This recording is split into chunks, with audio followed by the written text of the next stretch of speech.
dia faly manolotra ny arahaba antsika rehetra mpanaraka tsy tapaka ny fandarana Jeanne Forêt Santé aty Canada indray ny tenako. Ary dia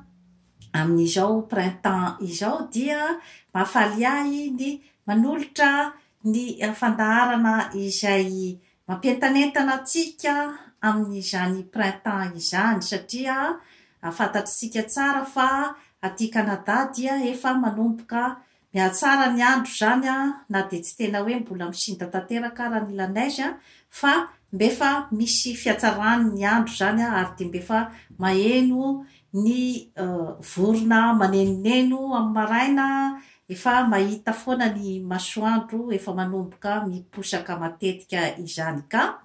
ny printemps koa zany dia azo lazaina fa hoe fiatombohan'ny fanantenana rehetra ary eo koa zany no anombohana ny karazana projet izay atao amin'ny mandritry ny taona iray manontolo satria mitondra fanantenana betsaka zany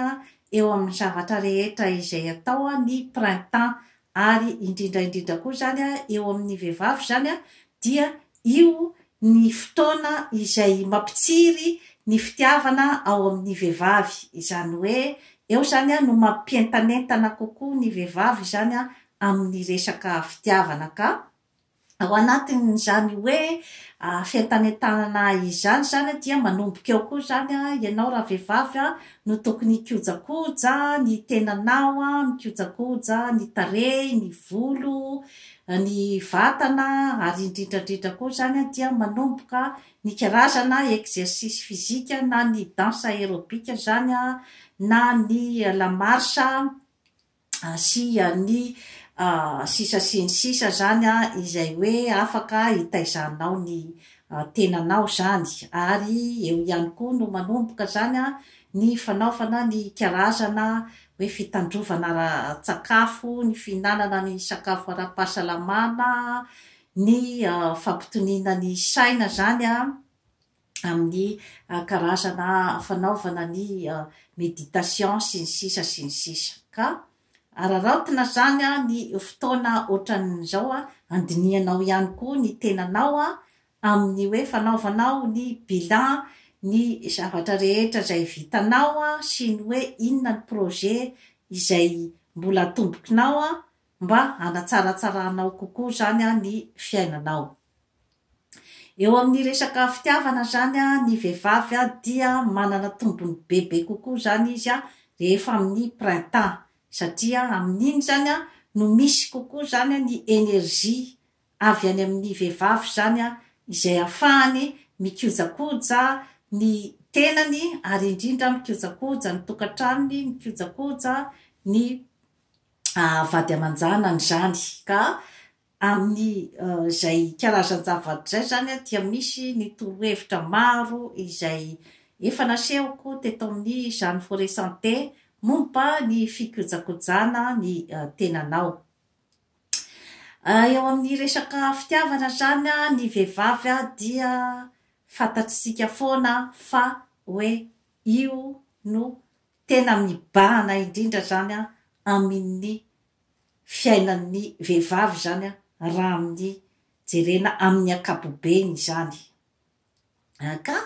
ny lohateny izay hoe hoentintsika androany zany dia hoe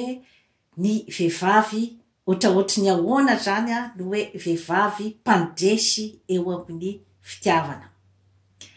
Ny vehivavy mpandresy eo amin'ny fitiavana zany dia ilay vehivavy izay hoe manana an'ilay hoe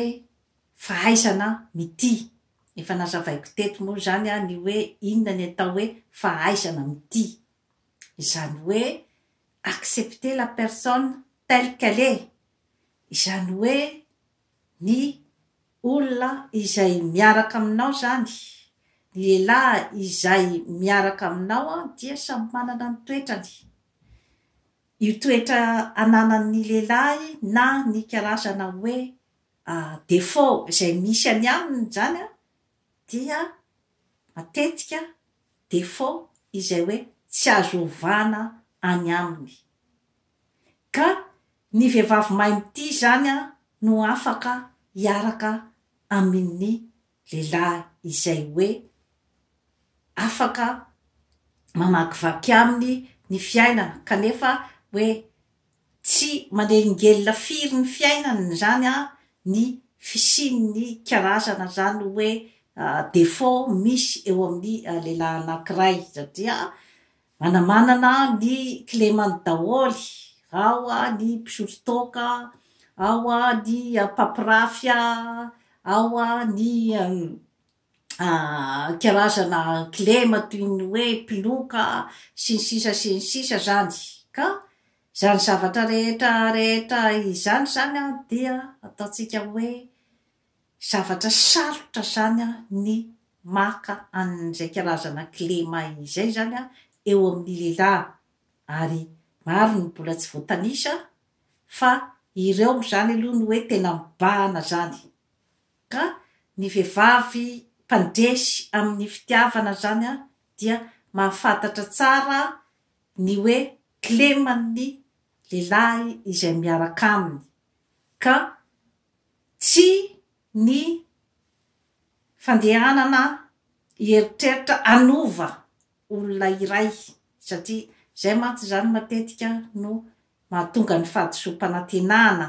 ilay heritreritra hoe anova tsy misy olombelona miova tsy misy olombelona miova fa ny hoe afaka ve ianao miara-dalana aminy manaiky ny karazana fahalemeny zany eny amin'ny fiarahanareo tsisy afa-tsy ny fitiavana ihany no afaka ahatonga ny olona iray izay afaka hanaiky ny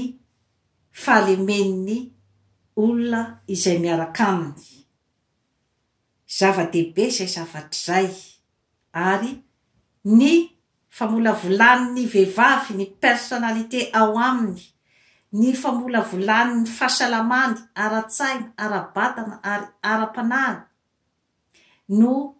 hery goavana indrindra zany ahafahany miatrika ahafahany miara-dalana zany ahafahany manaiky ny fahalemen'ny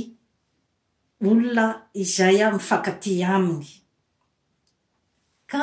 zany zavatra rehetrarehetra izany dia ao anatin'ny fikojakojana ny ataotsika hoe karazana fitokisantena daholo zany no ahafahana miaraka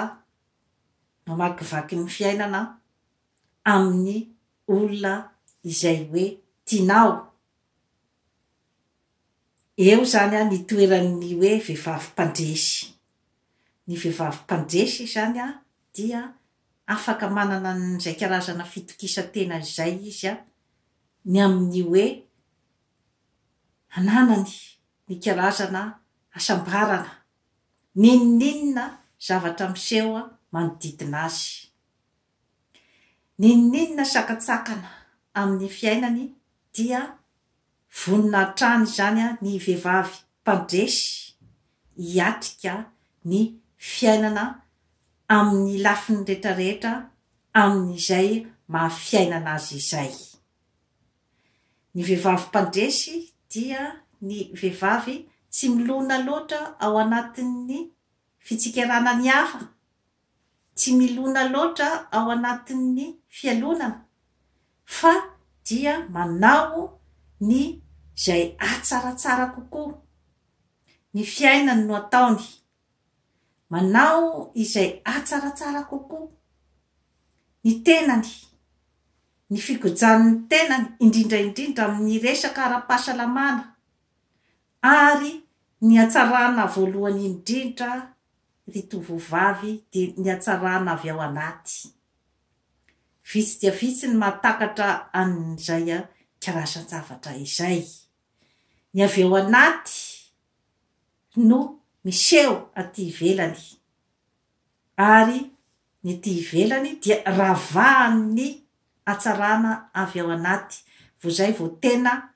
hatsarana maharitra fa raha ohatra ka hatsarana aty ivelany fotsiny rehefa mandeha ny fotoana dia miarava ilay endrika soa ny bika mateo ty rehefa manomboka miamiseho ny ao anaty ka ny vehivavy mpandresy dia mahay mikoja ny avy ao anaty sy ny avy ety ivelany ary indrindrandrindra koa dia mahay miaiky ny adisony ary mahay makalesona amin'ny fiainany tamin'izay zavatra tsy nety teo amin'ny fiainany tamin'izay zavatra tsy nety nataon'ny olona manodidina azy dia mahay makalesona ny vehivavy mpandresy ny amin'ny hoe raha voa aho androany voa ara-pitso raha fakapitso aho dia mba nivoaka mpandresy mahay miaro tena dia toy izay indray tompoko lahy sy tompoko vavy no azo natolotra anao anio manao abonnement amin'ny Jeanne Forêt Santé aty Canada fa hanatsara ny fiainanao. Bye bye.